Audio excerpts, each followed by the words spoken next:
Well,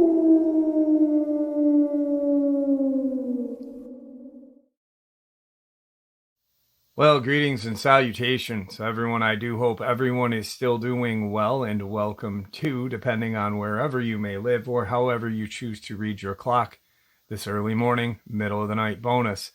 Before we jump into it, a couple quick links. As many of you know, I rely on Patreon, PayPal, channel membership, and the merch to help the channel to continue to grow and go.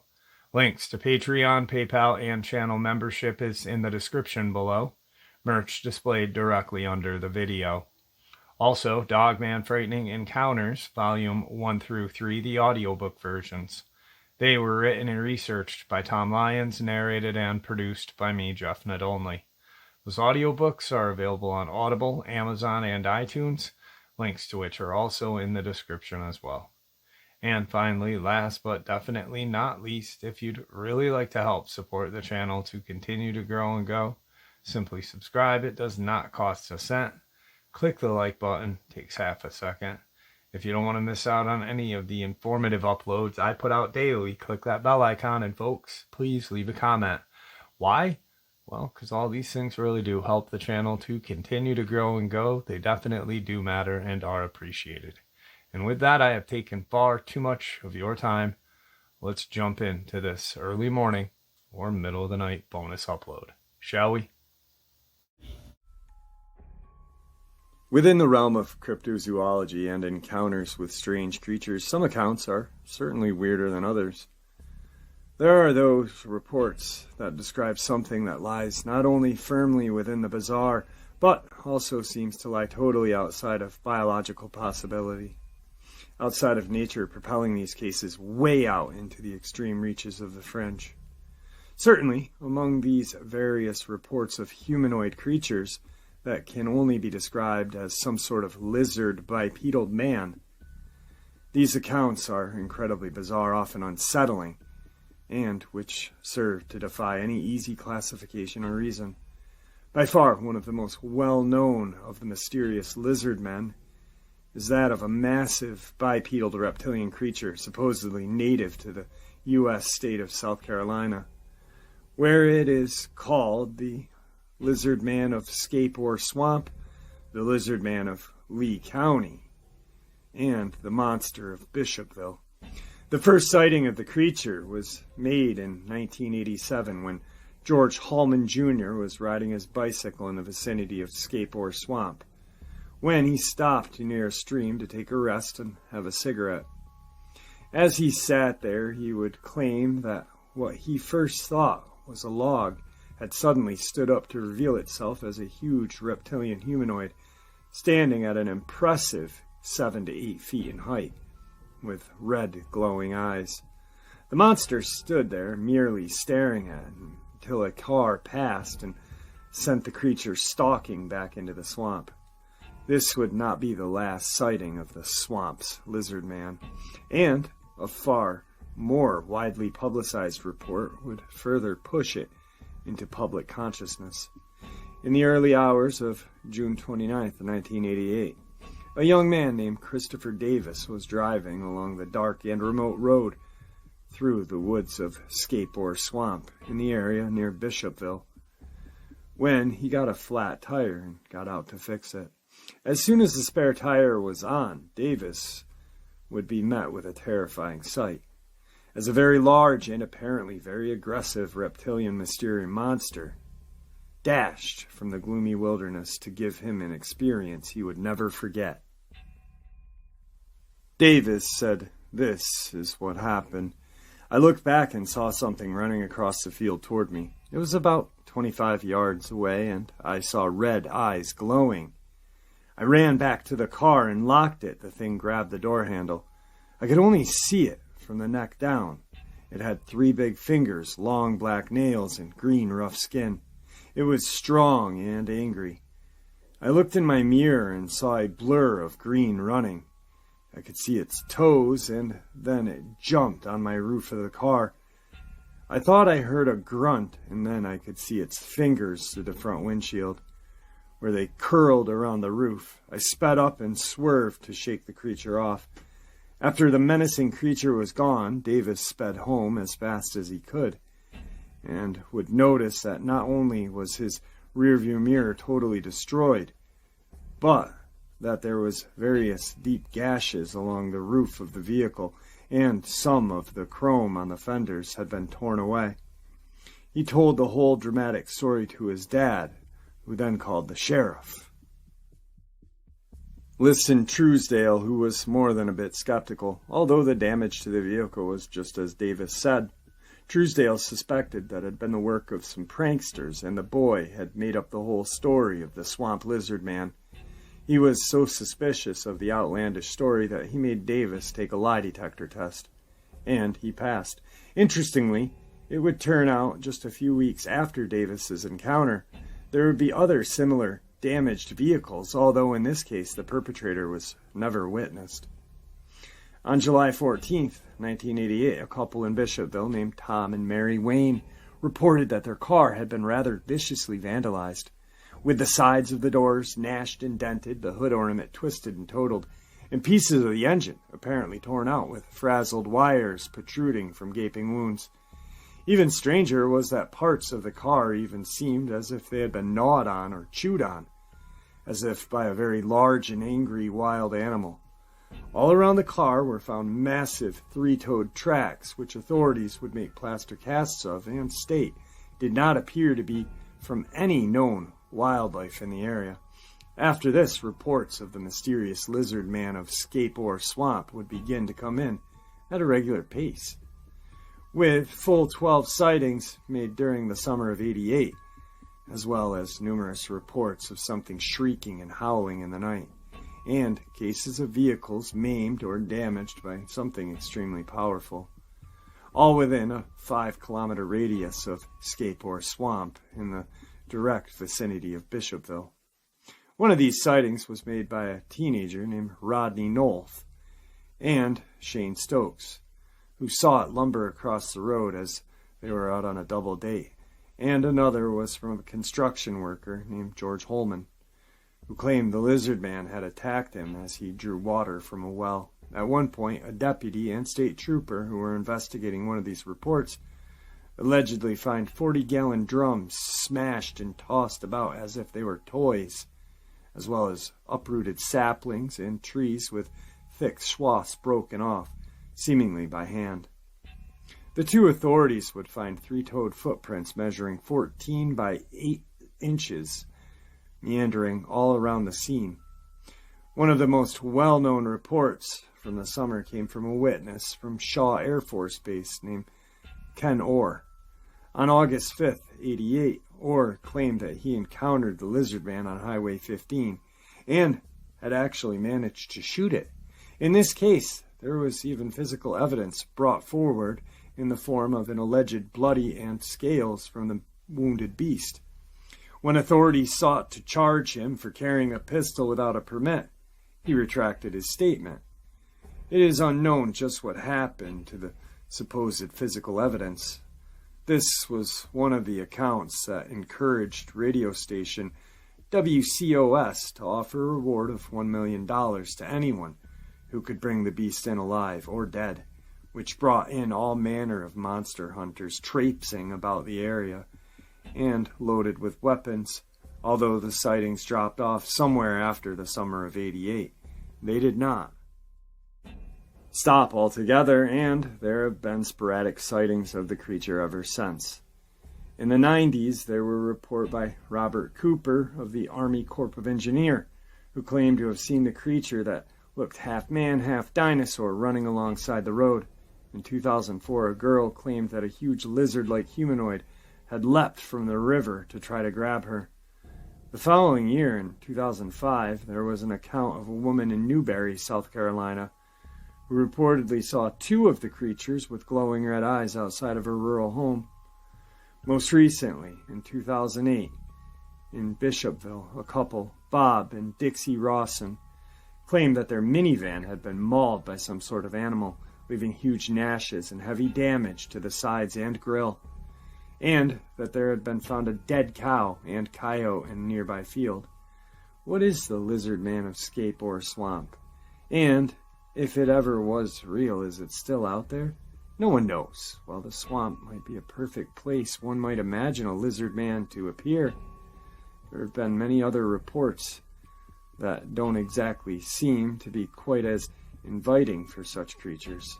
One such account originates from none other than the Sonoran Desert of Arizona in the United States, where February of 2014, 3 mountain bicyclists were making their way along a challenging 17-mile Old Pueblo racecourse just east of Tucson. The course is apparently a grueling one with dry, withered moonscape of land to traverse, and packing water and food is a necessity if one wants to make it through alive. At around the halfway point, they came across something perhaps none of them had ever expected to see out in these sun-blasted badlands. And one of the witnesses would say that this encounter, we had been riding for about, 9 hours, taking breaks now and then. Then Michael says he needs to stop for a minute. We're waiting for him to finish when all of a sudden we see this lone figure walking across the trail. It's maybe 6 feet tall, very, very skinny, with an awkward gait like a monkey, or a man with a disease, almost robotic. Then all I remember about Michael is him saying, "What the hell is that?" or something like that. But he sounded far away. He probably used a different word instead of hell. Thing is, we had somehow walked a little toward the thing. Don't ask me why. Maybe to look at it better, not knowing what it was. The creature stopped, and it made eye contact with me, and I could see it nearby. The eyes were kind of like a snake, but black with yellow stripe in the middle. It had green and red scales on its face and head. The red color was kind of like the same as the desert sand, and it looked like it had a sandy texture as well. It didn't have a nose, only 2 holes. I couldn't see any ears or hair. A red mouth that looked like it had blood around it, but it didn't look like it was bleeding. It looked like a pattern. It reminded me of a chameleon, but it looked like a person as well. The odd creature then stood up to its full height and apparently raised its long arms to gesture at them, all the while making an unearthly chattering sound before scampering off like a lizard trying to hide. The unsettled men excitedly talked about what to do. They decided to just keep going and finish the course. However, the strange encounter did not leave them, and none would forget it. One of the witnesses would later say, "When you read these stories online or watch them on TV, well, you think, man, these people are crazy, on meds or something like that, in need of attention, who knows, but this has made me a believer. There has to be more of them out there. If there's one, there's got to be at least 2, right? I know most people won't believe a word I say. That's the way I used to be. I don't blame them at all. But they are out there. Now, I'm not saying it's an alien or a chupacabra or anything like that. All I'm saying is I have never seen anything like it in my life. I'm no biologist, so what do I know? There have been even earlier reports of such creatures in the desert of Nevada, such as one given by Cherry Hinkle on Henderson, Nevada in 1977. She claims that her 13-year-old son had gone out to explore the Black Mountains, which is littered with all manner of abandoned mines and caves. They would then hike out across the desert landscape and climb the foothills of the mountain until they found a cave they felt like peeking into. The narrow entrance forced them to crawl in on their stomachs using their pocket flashlights to chase back the darkness, and they eventually came to a circular room about 9 feet across. There they found a pit in the ground in which led some branches haphazardly formed a crude ladder. As they explored the room, they heard what sounded like voices and a far-off humming of some sort of machinery. Looking around further, they apparently came across a rusty metal door deeper in an adjacent tunnel, with a rod of some sort lying nearby, which seemed to be made of some kind of aluminum-like material, and engravings on the side. As they examined the rod and the strange doorway, they heard some sort of guttural voice approach and decided to hurry to the entrance from which they had come. Taking the bizarre rod with them as they approached the entrance, they then heard what sounded like a door they had seen creak open, after which there was an ominous growl of some sort of greenish humanoid creature that emerged from the cave. The boys then turned and ran as fast as they could from the place, later telling Sherry about the strange incident and showing her the rod they found. She would say of this, "It looked at the bizarre symbols engraved in the 3-inch section of the rod. It was just symbols, like spirals, circles of different sizes, a few triangles, and a few unknown symbols. There were no levers or buttons, and the cap at the end didn't seem to move. The rod, with its professionally created symbols, and smooth to the touch. I knew it was not a toy, but nothing I recognized. It seems like it was a nice rod, and the lizard man apparently wanted it back." That evening, as the family slept, something very strange indeed happened. Sherry would say of the sequence of events, "It must have been around 2 in the morning when Mark shook me, whispering harshly that someone was trying to get into his bedroom window. I hoped it was just a nightmare or his nerves were still on edge. Quietly, we slipped into his bedroom and listened to the sounds of scraping at the window edge. He was not mistaken.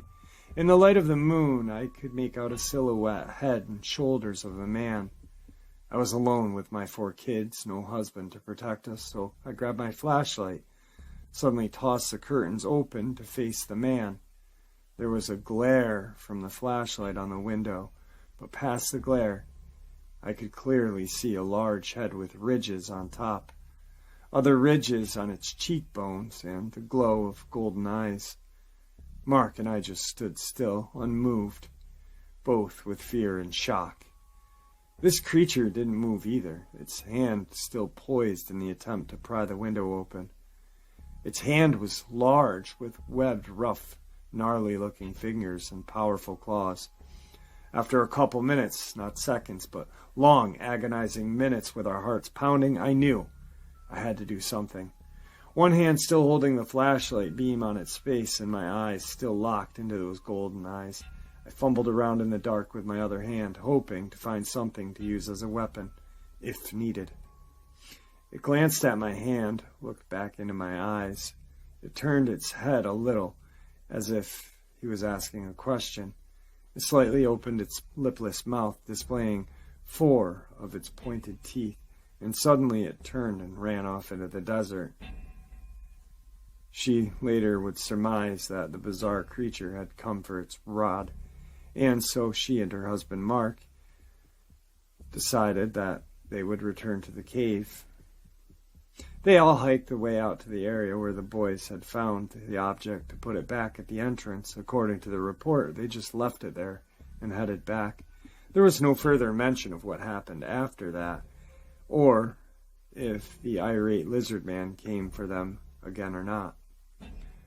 Were these creatures aliens, interdimensional beings, or a product of the imagination? It's hard to say. Other reports are hard to really categorize as any particular phenomenon, and one that certainly seems to evade any simple explanation is an account from Northern California in 2014. The anonymous witness claimed that she was sitting with her dog on the doorstep of her home in California when she apparently saw a man walking up the sidewalk at approximately 3 in the morning while smoking a cigarette. The stranger reportedly passed by to give the witness a nod before continuing along his way, walking around the corner and disappearing. A week later, the same man allegedly showed up one evening at the same time again, and this time they would exchange some words. She would say of a weird encounter, "I saw him around 3 in the morning again. He smiled and said very softly, meekly, 'Hello,' bowed his head. I returned the greeting. It was small, rural farming town. No one was out, and I could hear his hard soles make a clatter. In the still of the night, the odd stranger would come by yet again exactly a week after this, at the same time early in the morning, and she explained that this time she could see that rather man, he was sort of reptilian, with empty eye sockets and a slit for a mouth. The startled witness said, "I slept with the double front doors open in my studio-type home for ventilation. At 3 in the morning, I heard the man walking by. He had a reptilian face. He was wearing a hooded jacket. We both stared at each other for about 10 seconds. He had a brow ridge. The scales looked like those of a snake, and had a bluish color to it. I felt it was the same man, but was seeing a reptilian being. The man then walked away and was reported wearing the same clattered shoes he had previously worn. Who was this apparent shape-shifting reptile humanoid? Was the woman just making this all up? It's a weird case, to be sure. There have been other reports from places other than the United States, and one of the stranger of these happened in 2015. Sundung Cave of Vietnam, which is a vast cave system that has been talked about numerous times, and which actually has produced a fair number of reports of creatures. Some photos have been taken by a visitor who described a devil-like creature, which appeared to be reptilian humanoid. From Romania, there is an account of a retired military general named Emil Sternu, who speaks of an odd account of a reptilian humanoid experience by a close friend of his near the Carpathian Mountains. The friend had apparently been traveling back from vacation through the area when he pulled over to fill his tank up with gas. There, at the gas station, he saw a brown Humvee with the engine running, which he thought was odd since it was very early in the morning and no one else had been on the road. As the witness paid for its gas, he headed back to his own vehicle. He noticed the front door of the Hummer was wide open, and that within it sat a reptilian being wearing nothing but a pair of military boots. The frightened witness rushed to his car and looked back to see the creature glaring at him. After which he had gotten into the car and drove off as fast as he could.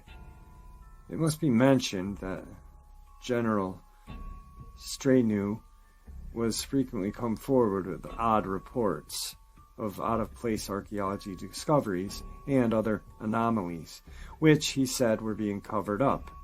He's also the director of Special Situation and Research Center on UFOs, the founder of Association of Study of Unidentified Aerospace Phenomenon, and the author of several books on unexplained phenomenon. So one wonders, what is going on there?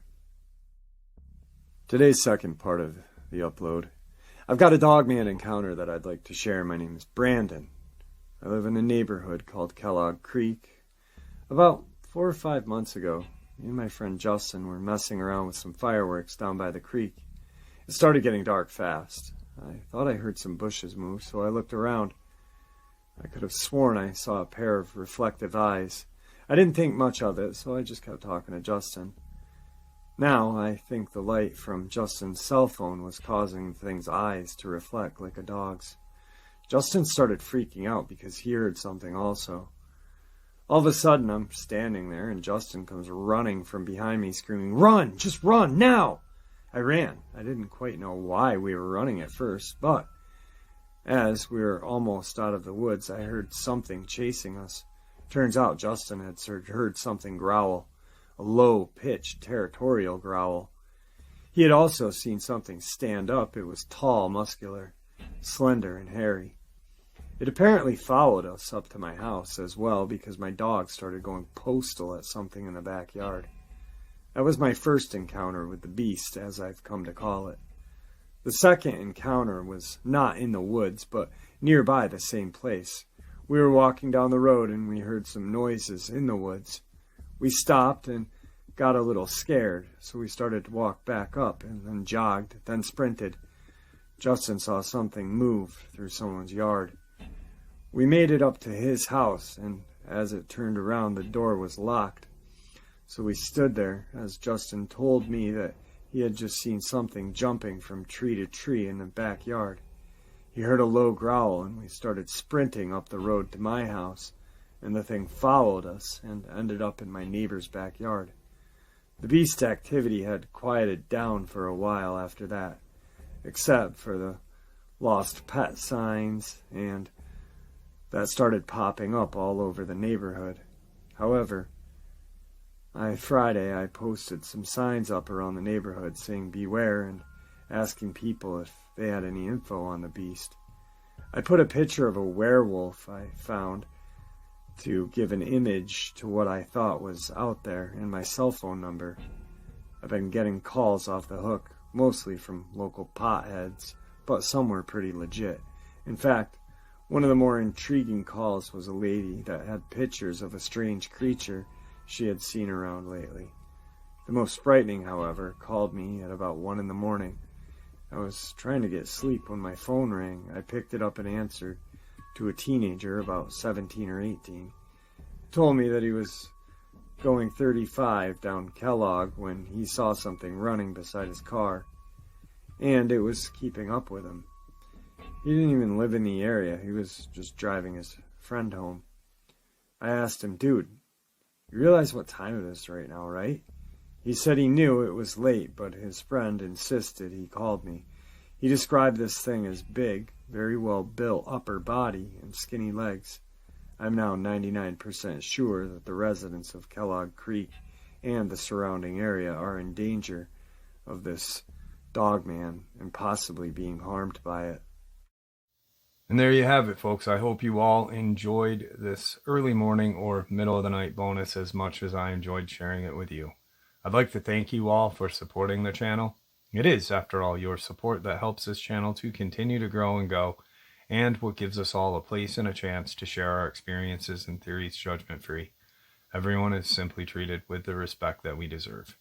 Please stay safe, happy, healthy, and ever vigilant, keeping an eye on our children, pets, family, and our friends. These creatures are real. They are out there. These events have happened. Share this information with those you love and care about, and it may just help save their lives someday. Until next time, never stop asking questions, never stop searching for the truth, and God bless.